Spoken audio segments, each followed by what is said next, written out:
Secretary Francisco Duque, Secretary Carlito Galvez, Secretary Eduardo M. Año, Secretary Leonor M. Briones, Secretary Silvestre Bello, Chairman Prospero E. De Vera, and we also have with us the Chair of the Senate Committee on Health, Senator Christopher Lorenz Tigo. These are the attendees, mayors.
In January.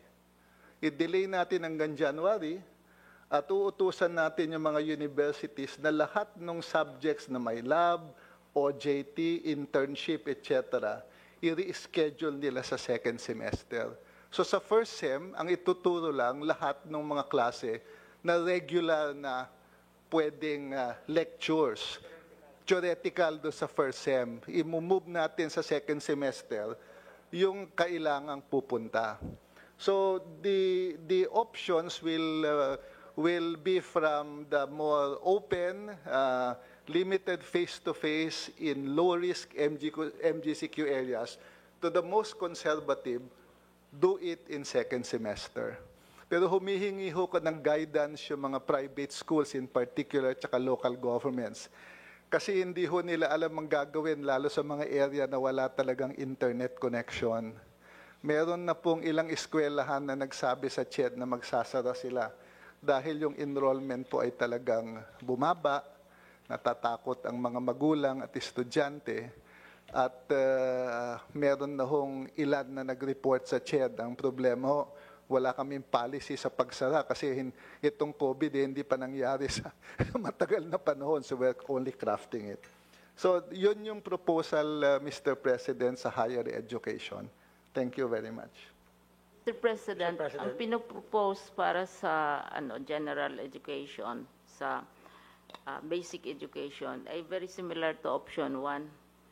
Kasi pwedeng mag-online, pwedeng mag-offline, pwedeng radio, pwedeng television, at kung wala talaga, if all of the above, wala yung tinatawag nating IBM or It's Better Manual. Kasi magdi-distribute at the school level ng mga learning resources na i-distribute ng local government sa mga bahay-bahay, sa mga bahay ng mga bata. At saka magre-recruit tayo ng tinatawag na para-teachers. Kasi hindi naman lahat na teachers, parents kayang magturo. So, in summary, ang hinihingi ng marami ngayon, dumadami, ay yung sinatawag nilang limited na face-to-face. Ngayon, kung tingnan natin, Mr. President, sa ibang bansa, sa Southeast Asia, halos lahat, blended yung kanilang strategy, pero yung face-to-face nila, kunti lang, kagaya ng dinescribe ni Sec Popoy, na maliit na grupo lang talaga, wini-work out ang curriculum. Ang curriculum namin, halimbawa, Mr. President, sa basic education, kailangan 15,000 ka competences. Hindi ka makagraduate kung hindi mo master yan. Pero ngayon, reduce natin to 5,000 lamang. At saka may as early as this month, tinitrain na natin yung may mga school type para sa parents, may school para sa teachers, para makahanda sila kung ano mang arrangement ang kalalabasan.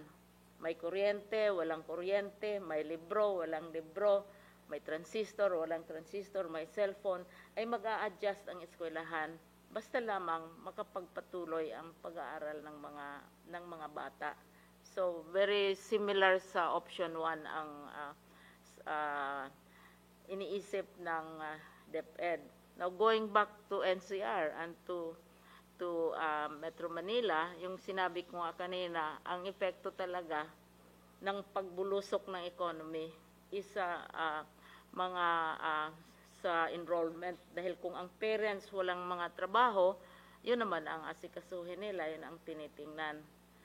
So, pero yung sa amin sa DepEd, na-approve na yan ng IATF, May pa lang yung programa. Aprobado na ng IATF yon. Pero yon ang hinaharap namin na debate. Tapos yung school opening also, isa din yung area. Hindi kami nagbabago sa aming stand, Mr. President, na maximum August 24 talaga. Kasi yung sa batas, last day of August. Last day of August is on a weekend. So, August 24, magbubukas na ng klase, whatever form it is. Pero hanggang ngayon, handang-handa na ang mga regions. Sinubukan natin yan sa Navotas. Very successful ang simulation. Tapos mayroon ding maliit na eskwelahan. Tinitingnan din natin yung mga maliliit. Sa Siquijor, blended din ang approach nila. Mga bata binibigyan ng reading materials. Ang munisipyo naman nagbigay ng pera sa kanila para mabili nila yung mga materials. Kanya-kanyang diskarte, kanya-kanyang adjust, depende kung anong available na paraan.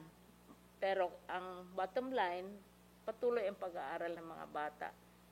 At malaki ang papel ng pag-recover ng economy sa patuloy na pag-aaral ng mga bata. Yun ang aming tingin. Yes. Actually, I have a ready report already, but it might be, we may not have time. Nandito pati yung arguments for face-to-face or for non-face-to-face. Oo. Yes. Yes. Oo.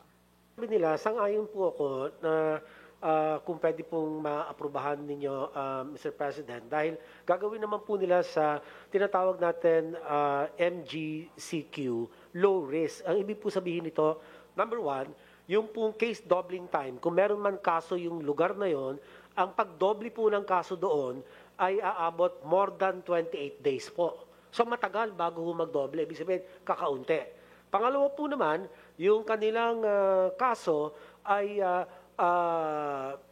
actually, kung wala silang bagong kaso for the last 28 days, sir, 4 weeks, okay ho yun.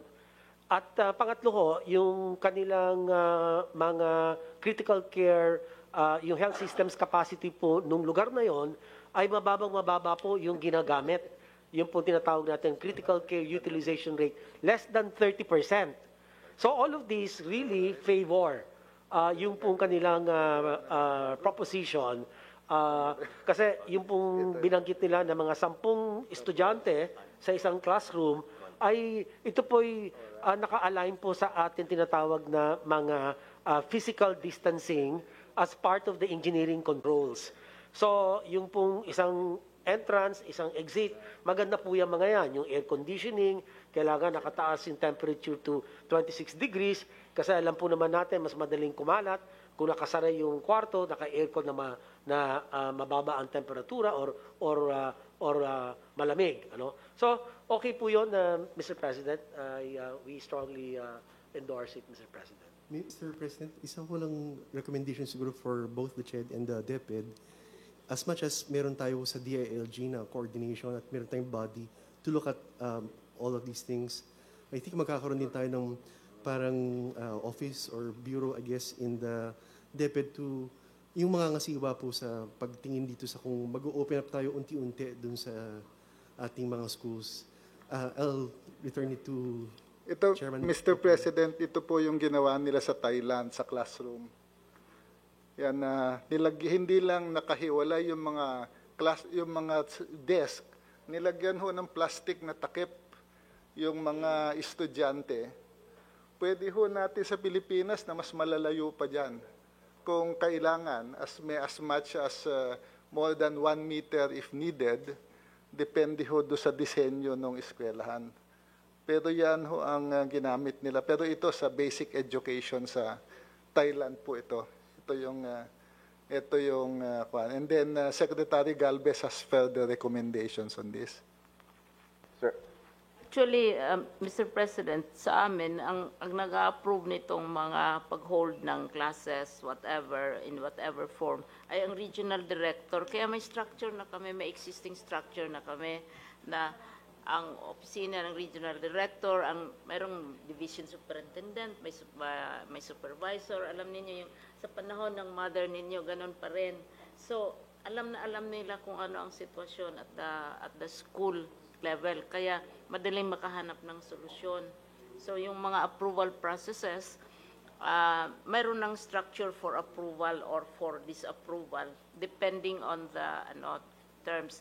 Isang dagdag nga namin, Mr. President, sa amin sa basic education, kailangan mayroong water facilities, may tubig kasi hindi naman lahat na lugar may tubig.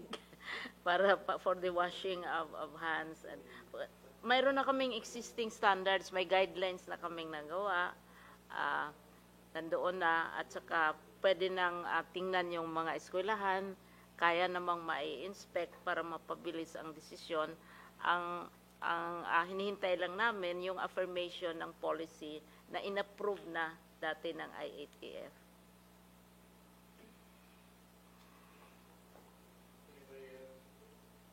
Mr. President, sa mga invited resource persons po natin, meron pang dalawa na hindi po natin naririnig. Si Dr. Marisa M. Alejandria at saka si Professor Michael Tipo. No? So, kung gusto po nilang magsalita,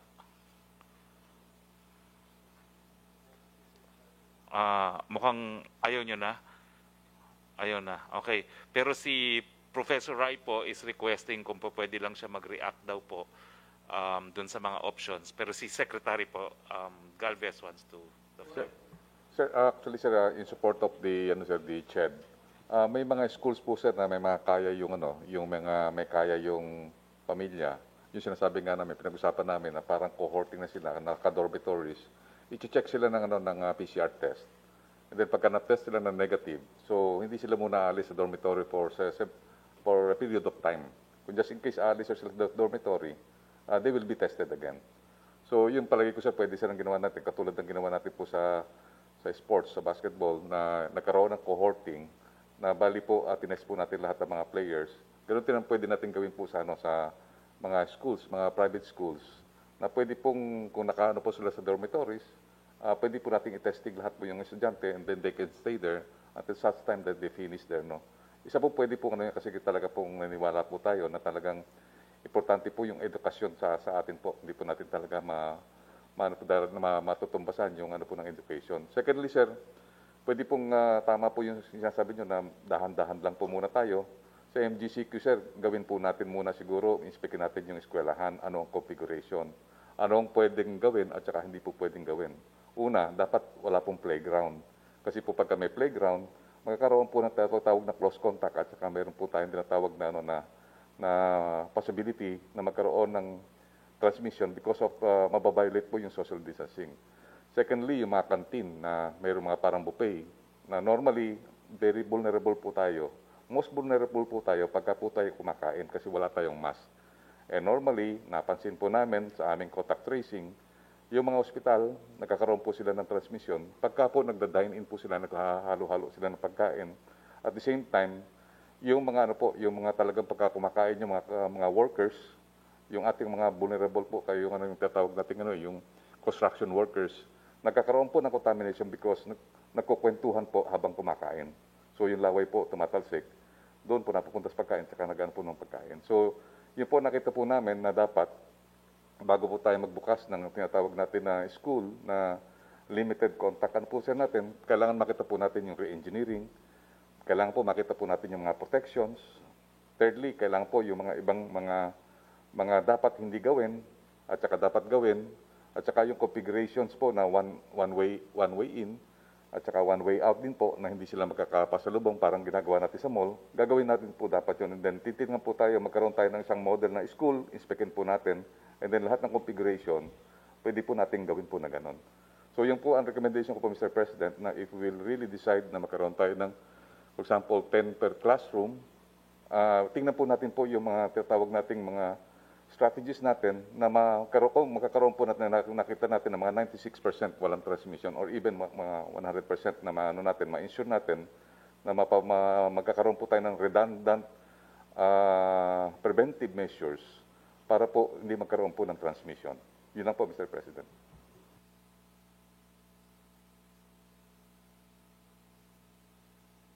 Professor Rai po. Mr. President, unang-una, ika-clarify ko lang. Teacher ko si Juan Briones at saka si Professor Popoy de Vera sa graduate school. Tama ho yung punto nila. Mahirap i-compare ang Cebu province. This is what I was expressing. Not just Cebu City and Talisay, but our study focused on the whole province. That being said, that's why we provided two options. Kasi ho, napaka-complicated ng NCR. It's the heart-blood. It's the heart of our economy. We can't just simply close it. That's why we have two options. That being said, about the ECQ, it will work in NCR. It has worked before, and it will work even better now under the revitalized leadership and strategies of DILG, DOH, and the team of Secretary Gab. We know better now after 3 months. But then again, we are not using this as option 1. Option 2 lang MECQ. Option 1 is still GCQ, with, of course, the caveat that we will scale up testing, tracing, isolation, and treatment. And we're doing that already. And we feel the impact is it will take a little longer to control it, but we will be able to control it. So these are the options we present to the Cabinet. We want to thank you and the Cabinet for giving us, our very small team in UP, the opportunity to present our study. And we commit as a team to continue to provide, if we have avenues to email, your office, Secretary Duque, Secretary Hari, Secretary Galvez, and Secretary Anyo, advanced copies of our projection. We do this as part of our public service, sir. So wala akong bayad sa UP to. Lagi-lagi para sa bayan. Ito yung amin mantra sa UP. So ito, weekly namin ginagawa yung report. Para lang information lang ba?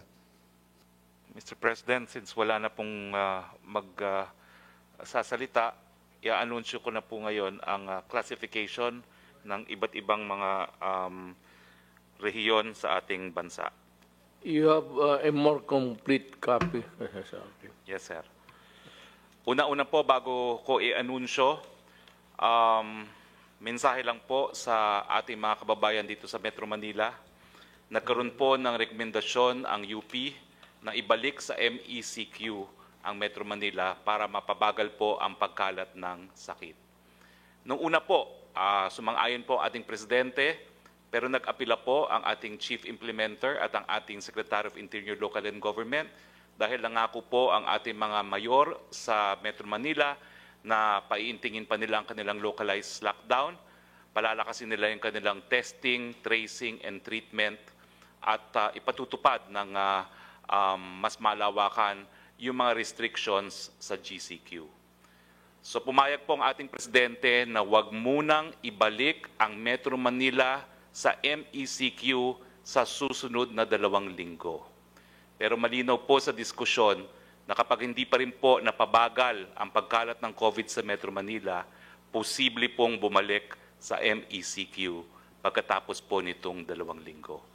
So hinihimok po natin ang ating mga kababayan dito sa Metro Manila, kinakailangan po ingat buhay para po sa ating hanap buhay. So mananatili po sa GCQ ang Metro Manila, pero ito po ay matapos ng napakahabang diskusyon kung saan binigyan po natin ng pagkakataon ng mga taga Metro Manila na patunayan na kaya po nilang ingatan ang buhay para sa kanilang hanap buhay.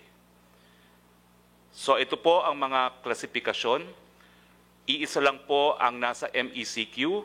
Ibig sabihin po, bagamat bahagyang bukas, sarado pa rin po ang lugar na nasa MECQ except for yung mga indispensable industries. Ang labas po ay para lamang sa mga necessities at para sa trabaho kung allowed na po yung industriya ninyo na magtrabaho.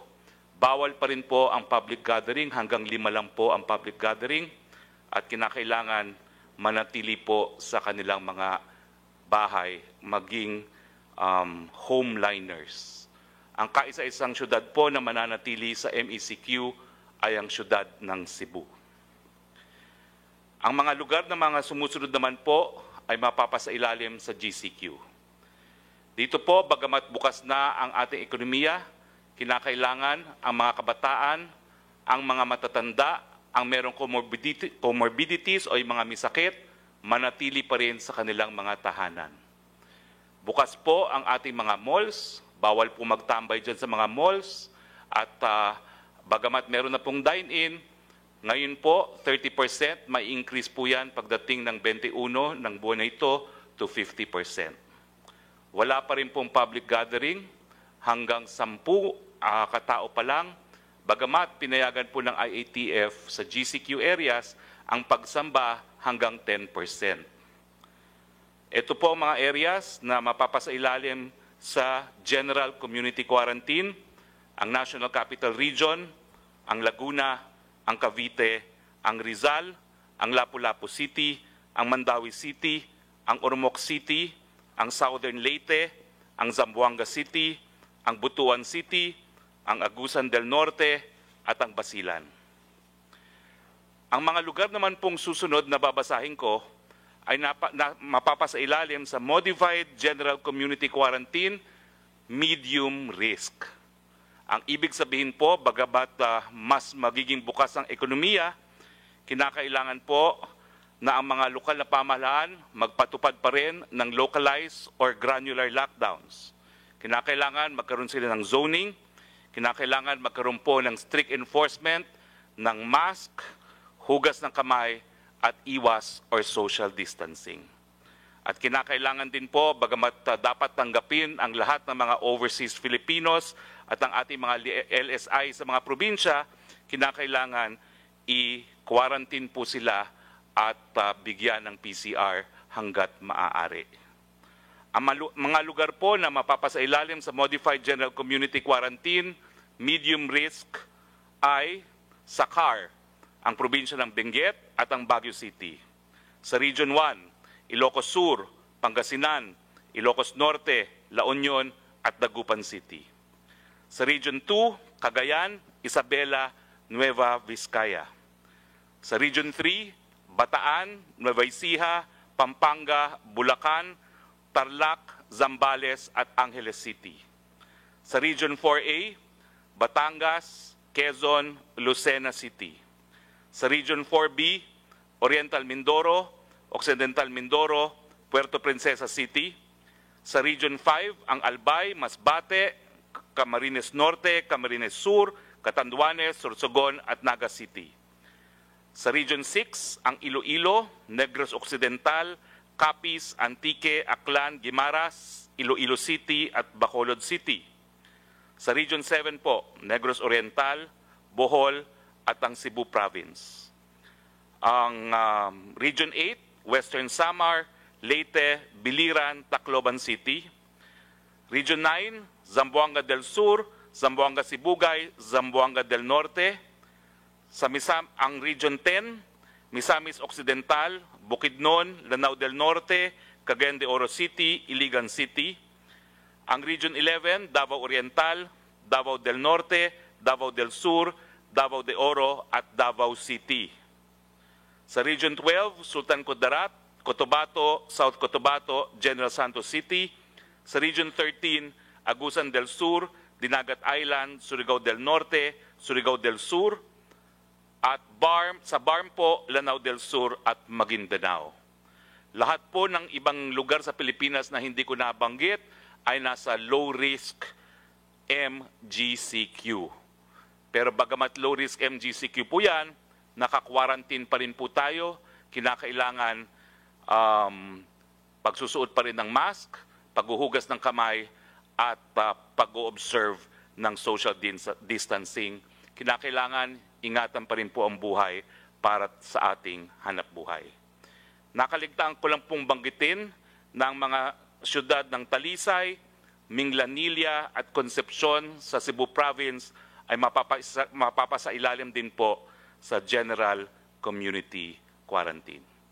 Nagpapaalala po tayo na gaya po ng sinabi ng UP ni Professor Ranjit Rai, bagamat meron po tayong mga forecast na hanggang 80,000 ang magkaka-COVID sa ating bansa itong buwan ng Hulyo, tama po na himukin natin ang isa't isa na sana gawin ang lahat ng hakbang para hindi po magkaroon ng katuparan ang 80,000 na COVID cases pagdating po ng July 31.